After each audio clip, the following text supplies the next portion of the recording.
একজন burn specialist হিসেবে আজকে আমি আপনাদের সাথে কথা বলবো দৈনন্দিন জীবনে আমাদের ঘরে যে ছোটখাটো বার্নগুলো হচ্ছে সেগুলোতে আমরা কি করতে পারি।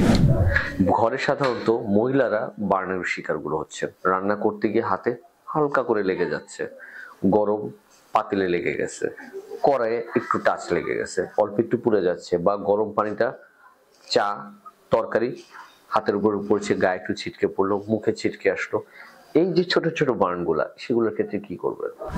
স্বাভাবিকভাবে বার্নটা যদি নিতান্তই ছোট হয়, আপনি প্রথম দিন বার্না ক্রিম দিচ্ছেন, যেটা এখন মোটামুটি আমাদের দেশে সবাই জানে যে আগে পরিষ্কার করো নর্মাল পানি দিয়ে, ঠান্ডা পানি দিয়ে না, এতে ইনজুরির মাত্রা বাড়ে। নর্মাল পানি দিয়ে ট্যাপ ওয়াটারটা ছেড়ে রাখলেন, ঠান্ডা জায়গাটা ভিজাতে থাকেন নর্মাল পানি দিয়ে, জায়গাটা ঠান্ডা হবে, ব্যথাটা কমে আসে এবং বার্নটা কমে যাবে। এরপর সে জায়গায় আপনি প্রাথমিকভাবে বার্না মলম লাগাতে পারেন, কোনো সমস্যা নেই। পসিবল হলে নিকটস্থ একজন প্লাস্টিক সার্জন বা বার্ন স্পেশালিস্টের সাথে যোগাযোগ করবেন।